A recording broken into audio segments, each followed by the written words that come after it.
കുളക്കരയിലെ കൈത പൂത്തപ്പോ കാതുകുത്തിയ പെണ്ണേ, കീറി ചുറ്റി നെയ്തെടുത്തൊരു കനവു കണ്ടടി പെണ്ണേ. തഴപ്പായ നെയ്യുന്ന സമൂഹത്തിൻ്റെ ഒരു ഗാനമാണിത്, തഴപ്പാട്ട്.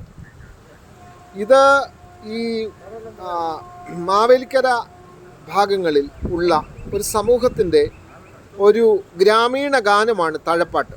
ആ പായ നെയ്യുന്ന സമൂഹം പായ നെയ്യുന്ന അവരുടെ ജീവിത പ്രയാസങ്ങളും ജീവിത ദൗത്യങ്ങളുമെല്ലാം നെയ്ത് വെക്കുന്ന ഒരു ഗാനമാണ്. അത് ഒരു തൊഴിലിനോട് ബന്ധപ്പെട്ട ഗാനമാണ്. അത് വയലിൽ പണിയെടുക്കുന്നവർക്ക് ഗാനമുണ്ട്. അങ്ങനെ പണിസ്ഥലങ്ങളിലൊക്കെ പണി ചെയ്യുന്നവർക്ക് ഓരോ പാട്ടുകളുണ്ട്. അങ്ങനെ തഴപ്പായ നെയ്യുന്ന സമൂഹത്തിന് വേണ്ടി അല്ലെങ്കിൽ അവർ പാടിപ്പതിഞ്ഞ ഒരു ഗാനമാണ് തഴപ്പാട്ട്. ഈ തഴപ്പാട്ട് എഴുതിയത് ശ്രീ അനിമങ്കാട്. ഈ +1 വിദ്യാർത്ഥികളുടെ പാഠപുസ്തകത്തിൽ ഉൾപ്പെടുത്തിയ ഒരു ഗാനമാണ് തഴപ്പാട്ട്. അത് മഹാകവി കുമാരനാശാൻ, ഉള്ളൂർ, വള്ളത്തോൾ എന്നിവരുടെ കവിതകൾക്കൊപ്പമൊക്കെ ചേർത്ത് വെക്കുകയാണ് ഈ ഗാനം.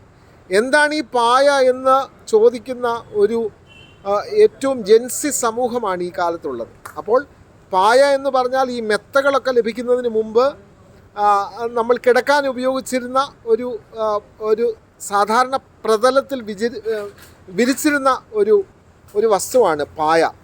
ഈ തഴപ്പായ നെയ്യുന്ന ഒരു സമൂഹമുണ്ടായിരുന്നു. അതുകൊണ്ട് ആണ് തഴവ എന്നുള്ളൊരു പ്രദേശം തന്നെ നിലവിലുണ്ട്. അപ്പോൾ ആ സമൂഹം പാടിപ്പതിഞ്ഞ അവരുടെ ജീവിതത്തോട് ഇഴചേർത്ത് വെക്കുന്ന ഒരു ഗാനമാണ് ഈ പറയുന്ന തഴപ്പാട്ട്. ശ്രീ അനിമങ്ക് എഴുതിയ വെറും 10ാം ക്ലാസ്സുകാരനായ ശ്രീ അനിമങ്ക് എഴുതിയ ആ ഗാനം +1 വിദ്യാർത്ഥികളുടെ പാഠപുസ്തകത്തിൽ ഉൾപ്പെടുത്തണമെങ്കിൽ അതിനൊരു പ്രാധാന്യമുണ്ട്. അപ്പോൾ നമുക്ക് ആ ഗാനം അല്ലെങ്കിൽ ആ കവിത ഒന്ന് കേൾക്കാതെ പോകുന്നത് ശരിയല്ല. അതുകൊണ്ട് ആ കവിത ഒന്ന് കേട്ടുപോകാം. കുളക്കരയിലെ കൈത പൂത്തപ്പോ കാതുകുത്തിയ പെണ്ണേ, കീറി ചുറ്റി നെയ്തെടുത്തൊരു കനവു കണ്ടടി പെണ്ണേ.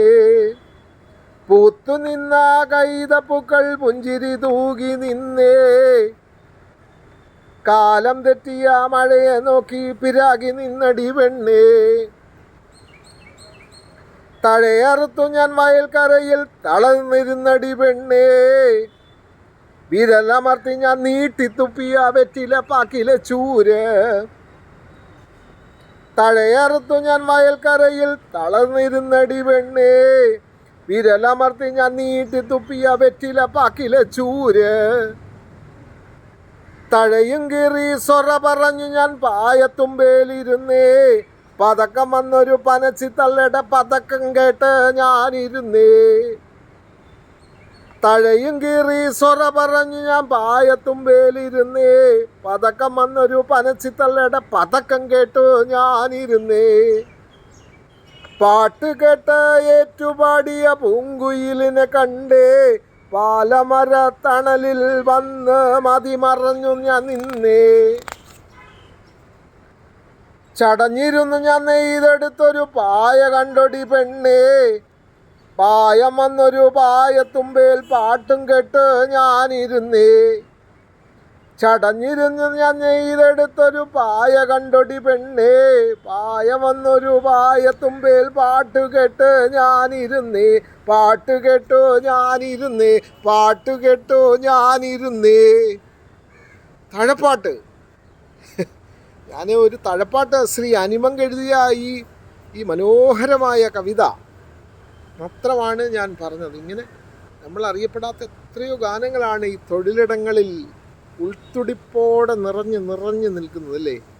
+1 പാഠപുസ്തകത്തിൽ വന്നത് കൊണ്ടാണ് നമ്മളൊക്കെ ഇതറിഞ്ഞത്.